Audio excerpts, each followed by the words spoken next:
Here we go. All right, we are now. Looks like we are live. We're going to try and get going here. Let me yeah, there we go.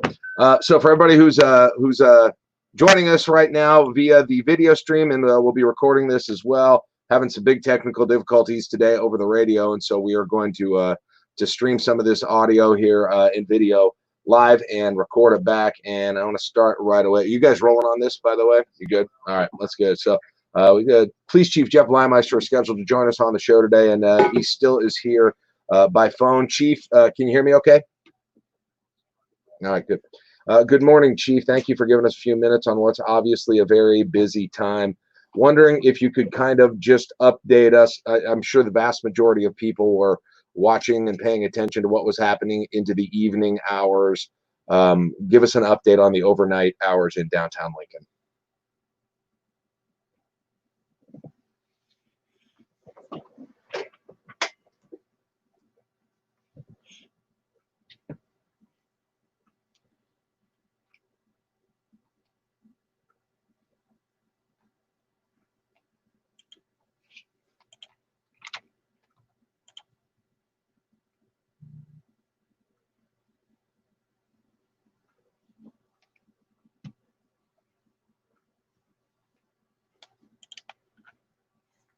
Since I was about 8 years old. Mm-hmm. Yep.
So, Chief, there was the curfew in play last night, and I was out there covering things Saturday night. I was watching how they were unfolding on Sunday night. How did the curfew change things? Did it help? I mean, I know that was tough decisions. I know a lot of cities were going to it, but how did it impact the way last night went?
Yeah, it was just watching it. It was because you had a situation where there weren't a lot of people, at least in the areas that I were watching after the curfew started, that were doing things that were otherwise illegal or violent or anything. But at that point, then they had to disperse, and they weren't dispersing, and so the officers had another job on their hand. They had almost a new violation that was created that they had to enforce. And then I agree, it's not an easy answer at all, but it seemed like that I didn't envy them in that position because things seemed to be going well, but then they had something else that they had to enforce at that point.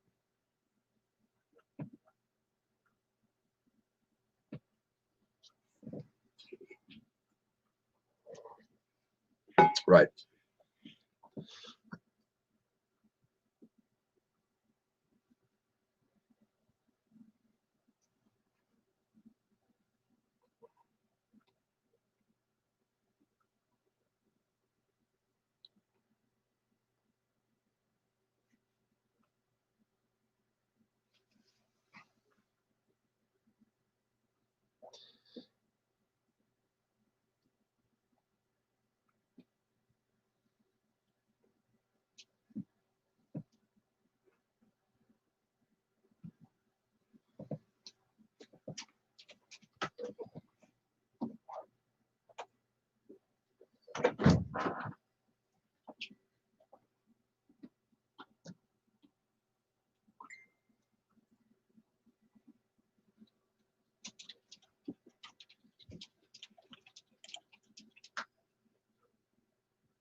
Chief, I mean, you come in today, another day ahead of you, and the police force and the city, and you've got these dual goals of course, preventing violence and destruction that are going on, not not overreacting in a way. I mean, you certainly don't want to be looked on as a force as someone who is using excessive force or kind of going too strong on any of these things as well. And then trying to figure out how to start to stop this cycle that's happening over and over again. How do you have, I mean, who do you talk to? What kind of discussions happen during the course of the day today to effectuate those goals, which are obviously some tension between them?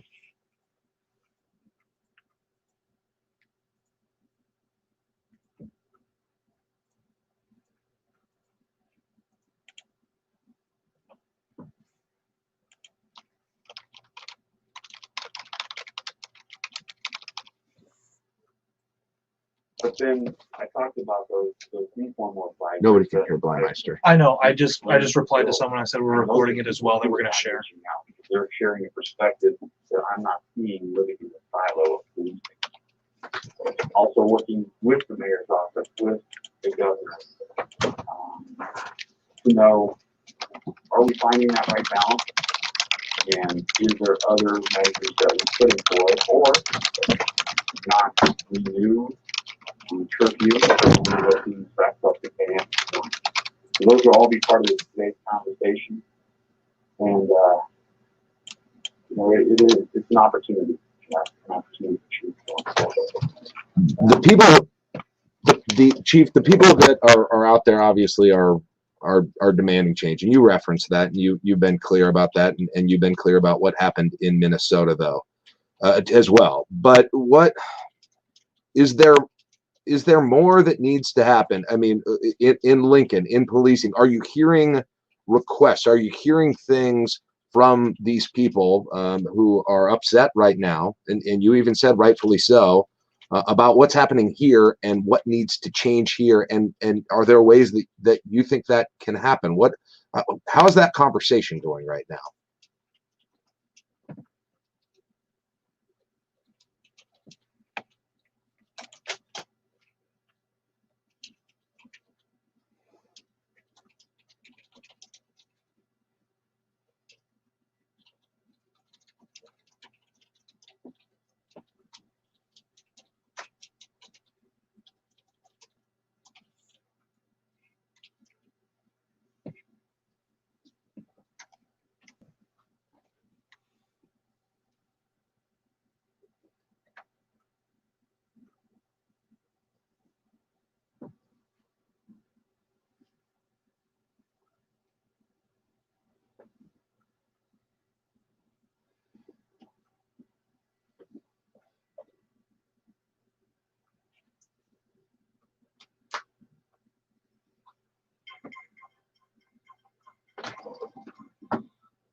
I see all, I was watching videos last night on the at the city county building, and you had some really young protesters. And for a while there, by the way, I don't know if you saw this, but one of the, I think it was a sheriff's deputy, was having, conversation with some of these protesters, and there was some productivity there in that. I know the other officers that were there were instructed, it appeared, not to have a dialogue, and I can understand there are certainly reasons for that. What do the officers want to say now? Because I know you're speaking for them. We can't speak to them individually. They can't say anything most of the time in the line of duty at this point. What do you think that the officers want to say right now that they're not able to say?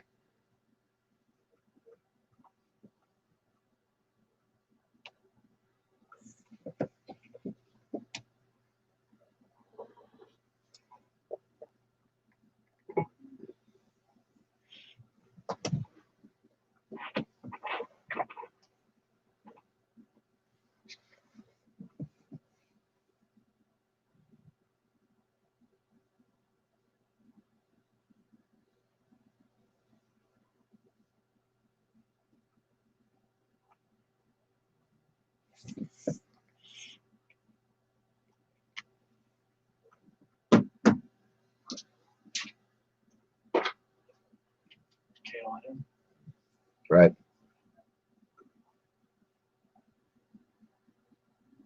We've been down for since just before 6 o'clock. We've got our engineering here. We're still trying to figure out what the issue is.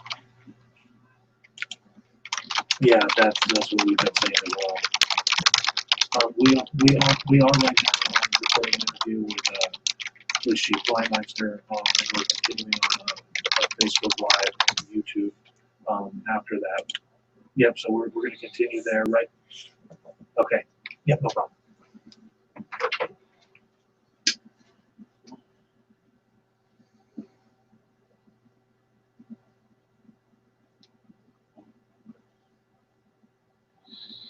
Before we let you go, and I do appreciate your time. I can't imagine you've got hardly any sleep at this point, and another long day ahead of you and the people who are working with you. I want to ask you this. I appreciated what you said at the end of, and I don't remember what press conference it was. All the press conferences kind of blend together at this point in our lives, but you said something about appreciating the local media, working as a partner, and getting the word out. And by the way, I do need to ask. There were reports that there was a member of the media, Journal Star, who was briefly detained. Do you know what happened there exactly? Because I want to just get the record set straight. Okay.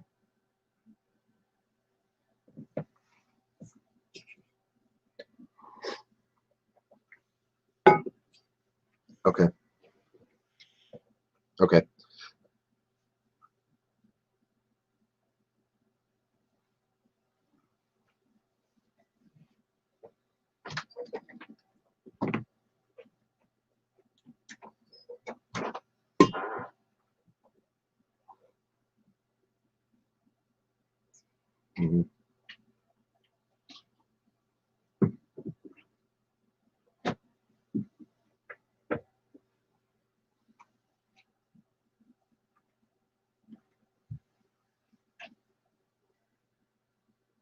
Yeah.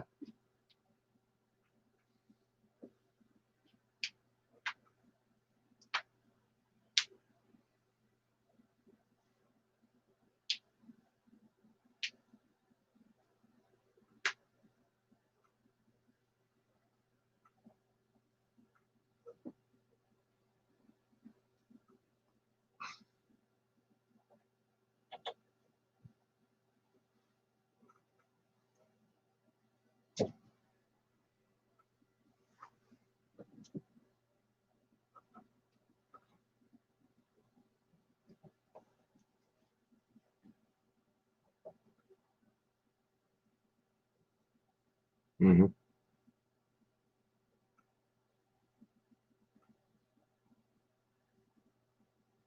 Right. We wondered.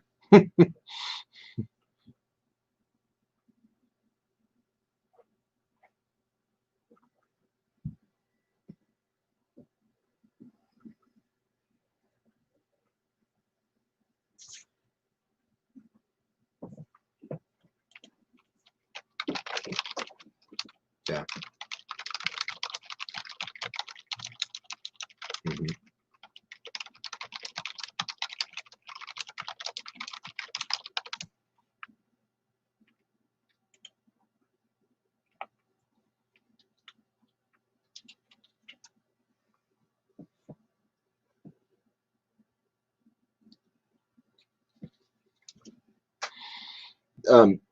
And Chief, I kind of segged off to another question there, which I didn't intend to, but what I wanted to go to there is I said I know I appreciated what you had said about, and I appreciate what you said there about the partnership with the local media, and you said to use it to as a way to get the word out to people, public safety. What do we need to get out today? What do you want to tell people here today as we go into Monday, June 1st, and another day where we don't know exactly what's going to happen? What's your message to the public at this point?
Chief, I appreciate your time this morning. I really do.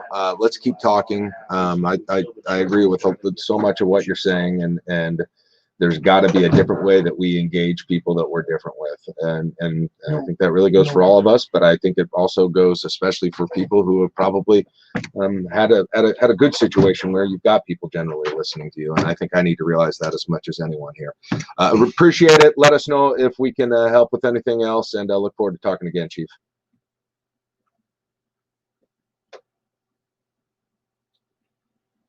All right, we'll do. There you go, Police Chief Jeff Blymeister. Okay, we are streaming live, and I know, everyone, I am so sorry.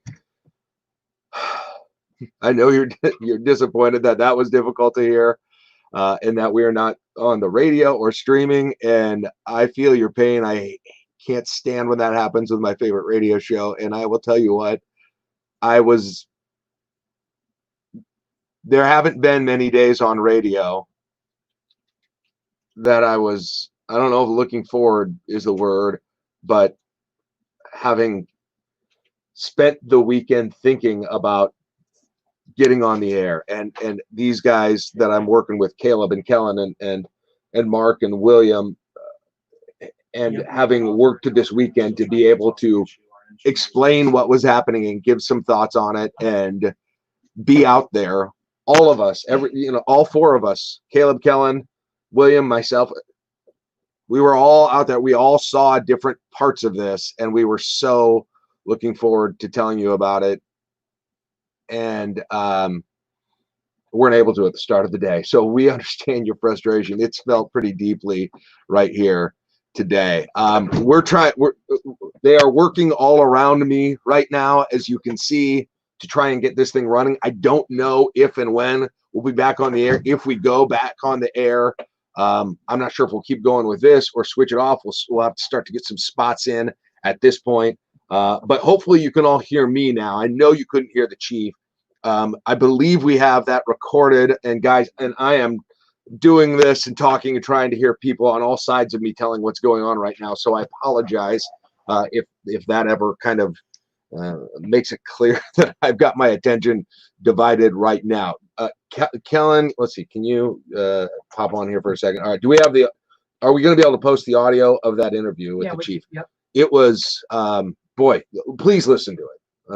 I would say, please listen to it, because we got into a lot of stuff there with the chief, from what happened last night to what the plan is for today, to was the curfew a good idea, to what's the next step for the police department. There's obviously frustration in this community with policing.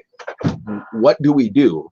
How do we start to fix these things? And so that was kind of the sense of this. So what we're going to try and do here is just go forward, go on this video stream and talk a little bit. And I think we were going to get into the morning drive here at this point, but we won't. But this is kind of cool too, because for those of you watching now on Facebook and YouTube, either of them, we're broadcasting live on Facebook, also on my YouTube page.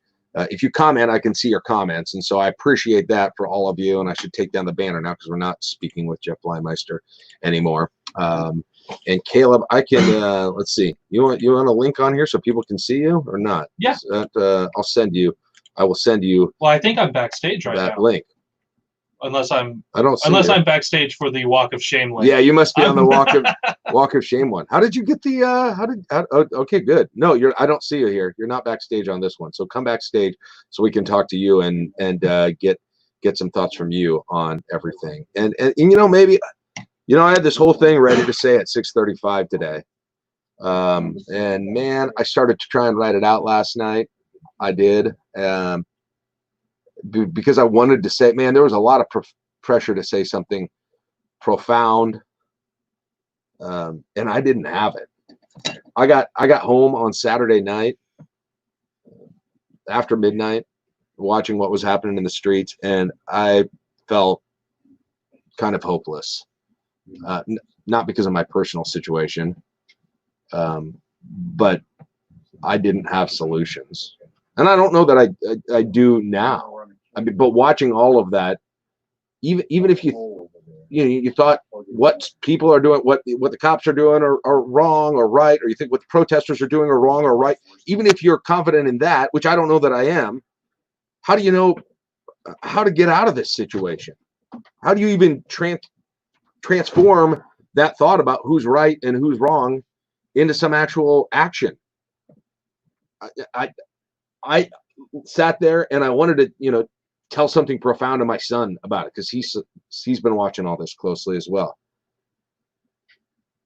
And I couldn't. I had nothing whatsoever. And so as I thought about it, this, in the last 48 hours, I realized that I'm a part of the problem in a lot of cases. When I did a lot of self-reflection, I spent a lot of time Saturday and Sunday arguing with people on social media. I spent time Saturday night when I was out there, in some cases not holding myself back. A few times I held myself back, but verbally telling protesters that I was displeased with what they were doing and what I thought of it, and trying to correct them. So I'm correcting everybody around me. Okay, I'm out there Saturday night telling people what they're doing is wrong, when I thought and I thought it was in some cases. I mean, walked by a girl spray painting on a parking garage, kill all cops. It was young girl. I don't know, she was a teenager, early 20s. I wanted to dress, my instinct was to tell her what a worthless way I felt that was at the time, to get her point across. I didn't do it. That wouldn't have been, and I realized it's a good thing I didn't. That would have done no good to act on my impulse at that point. Then last night, I'm watching Facebook videos that William was doing an amazing job at. And I'm reading the comments, and then I start deciding, you know what, I'm going to get in the mix here, because I think some of the things people are saying are stupid, and I want to tell them, I think this is stupid. I think what you're saying is crap. That didn't go well. Didn't go well at all. I didn't change any hearts and minds. I got myself riled up. I got them mad, and it ended up with me leaving the conversation and just getting out of there. So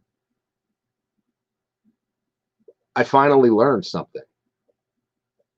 I finally learned that a part of the problem is me, and probably some of you, waking up in the morning and deciding that the day is going to be spent convincing people that you're right and letting other people know that they're wrong about a variety of things, about politics, about your worldview, about all kinds of things. And so many of us wake up hell-bent on trying to have that daily dialogue and win the dialogue and win this argument and correcting people. That's what I was doing, correcting people. I had it figured out.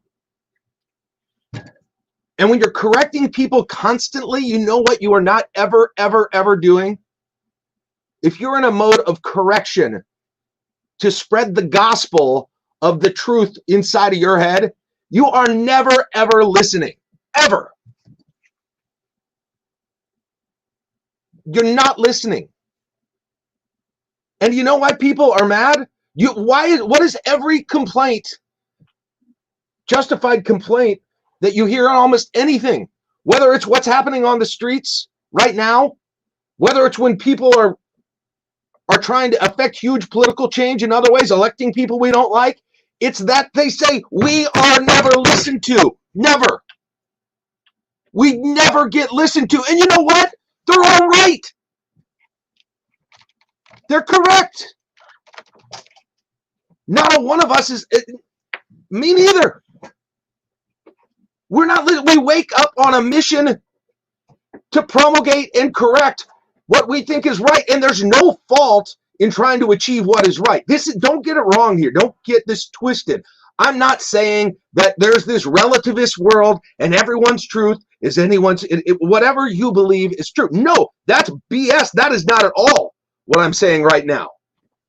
I'm not saying stop trying to achieve for this world what you believe is right, or a policy end that you believe is right. Okay? But if you've been doing it the way that I was doing it this weekend, and so many, by the way, so many of you are, just scroll the Facebook feed, okay? Just scroll your Facebook feed. Just, I mean, this is what almost all of us do. We wake up thinking maybe we are going to change people by telling them they're wrong and telling everyone else, well, we're right. Oh, and then also listening exclusively and hearing people who reinforce our belief they're right. We get into a lather, okay? And so I ask you the question now. How's that working for you? How's that working for you? Have you, do you have scads of converts? Right? Do you have your Facebook argument, have people said, you know what, you're right, Jack. Why hadn't I seen the light? Thanks for telling me I'm wrong and you're right. Jeez. It never worked. It never, ever, none of it ever works. Had I went up to that girl and said what I wanted to say, it would have been a disaster. That's no way to do it, yet that is the way that we all live, and that is how we got here. So, what do you do then? So Jack, you don't want me to advocate for what I think is truth? You don't want me to try? Well, listen, I would think you would want to do it effectively. Do you think where we are now, has it been effective? Does this look like, does any part of this world look like what you want in the country and the way we are divided? Have you achieved your goals of convincing everyone that you know what's right? Probably not. I know you haven't. It sucks. Everything sucks. So time to change the way we do that, and it doesn't mean throwing away your beliefs, but it means when you find someone who is not the same as you, who disagrees with you, when you find that, ask them why. Talk to them. Figure out where they're coming from. I mean, criminy. We are so disinterested in anyone else's life experiences or position because it interferes with our ability to spread our own personal gospel. And if it does that, you know what? I'm just going to tell you, you're a loser. You're a jerk. You probably don't have a job. I don't know who you are. You're a racist.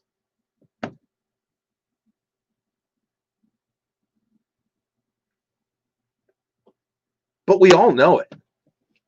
We all know it. You have had those experiences in your life where you've got someone that you know and you've known for a long time, and they're very different from you. You work with every day, maybe. And I guarantee you've realized that when you take interest in them and you ask them questions about what it's like in their differences from you in belief or background or anything else, you look at it at a whole different way than you do most of your interactions with people with whom that you disagree. And so I would ask, try it. What do you have to lose? As someone famous recently said. Try it. See what a day is like not spending the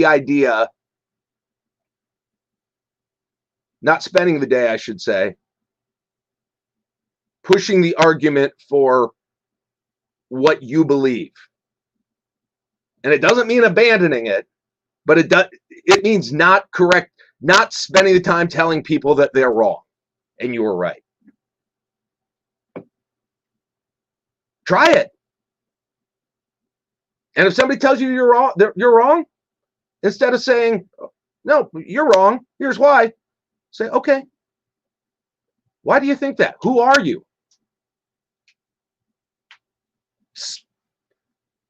Just take a little bit of time. And this is not going to work if only one side of every discussion does it as well. And I get that. And people won't do it because they're afraid the other side isn't going to reciprocate. And that's the issue here. So I've got to be talking. If I want this to happen, I've got to ask it of everyone. And so, yeah, a part of it is going to require you, for instance, in today's current events, a part of it is going to require some of us understanding and asking questions and not condemning immediately protesters, or at least when people are doing things that are wrong. Listen, it doesn't mean there's no right and there's no wrong, but we've got to learn about it before we decide to say how terrible it is. Okay? Whatever's happening.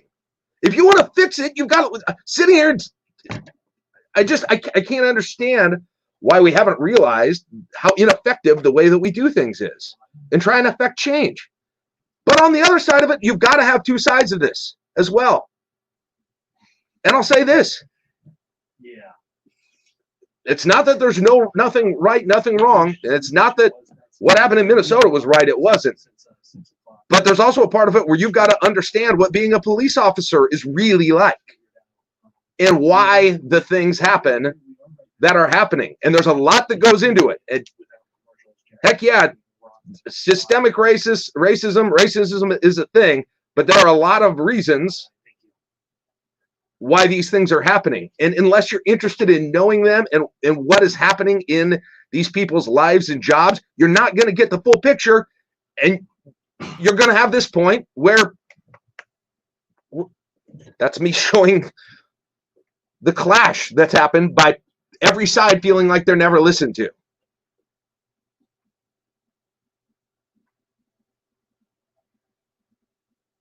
So and it's going to be hard. It will be hard. And frankly, I think there are groups of people, myself, I'm a perfect example. I'm the poster boy of people who, there's interpersonal kind of listening and understanding and a desire to understand. And then there's a systemic way as well. And those of us, and, we joke on the show, Jack in the affluent community. Listen, I have been in a situation in my life where very few times, systemically at least, am I not listened to because of a whole lot of factors. And so I think I probably have a bigger onus on me right now to get the process started than anyone else. But eventually it's got to be every side. No matter how deplorable, how crummy that you think the position of the other side is, I mean, you can condemn them, you can put them down, you can call them terrible people all you want, and they may be, but that's not going to do any good. It isn't. So the only other thing that I would say before we wrap this up, and I see I got angry emojis on Facebook, so that's good. The only other thing that I would say, if you're at a point where you're not happy with where we are, how divided we are, how many people feel like they're not being heard, maybe you included, on whatever side of it, you've got to start being vigilant and critical of people who profit by dividing us artificially. And they're out there, man.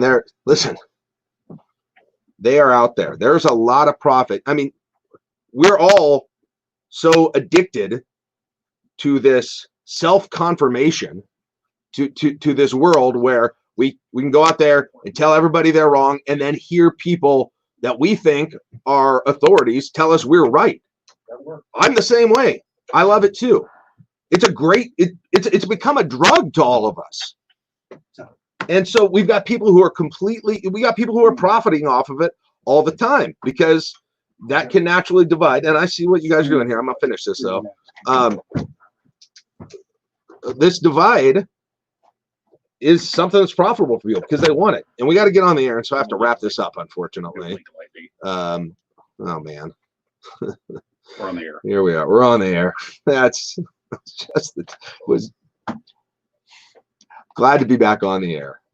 Boy, I don't know how to transition from what I was doing to going right on the air. That is unfortunate timing. Self-confirmation to this world where we can go out there and tell everybody they're wrong and then hear people that we think are authorities tell us we're right. I'm the same way. I love it too. Allo has been moving local businesses forward since 2003. And if you need more convincing, just ask any of our current business customers. Here's what John Goodwin of the Malone Community Center had to say about our service. We love the service. It'll be a few minutes before the stream is live. It's on already. The stream is? Yes. Switch today. Visit allofiber.com/workfast. Call 402-480-6685. That's 402-480-6685. Attorneys need Joe Cordell. Even in the toughest of times, there are usually opportunities for relief. Many husbands and dads listening now are struggling to keep businesses afloat, to stay current on alimony and child support orders. You should know that this process may allow you to modify your support obligations, but this typically only date back to the date that your motion is filed, not the hearing date. So time is of the essence. I'll make a similar encouraging point to guys being dealt the double crisis of an epidemic and a divorce. For you, this crisis will likely mean that your business, real estate, income, and retirement will all be appraised at their current, much lower value. So if you're a guy needing help right now, not someday when things are back to normal, call us at Cordell & Cordell. This is what we do. Contact Cordell & Cordell to schedule an appointment with Web Firm's Lincoln area attorneys, a partner they can count on. Online at CordellCordell.com. 233 South 13th Street, Suite 1100, Lincoln, Nebraska 685.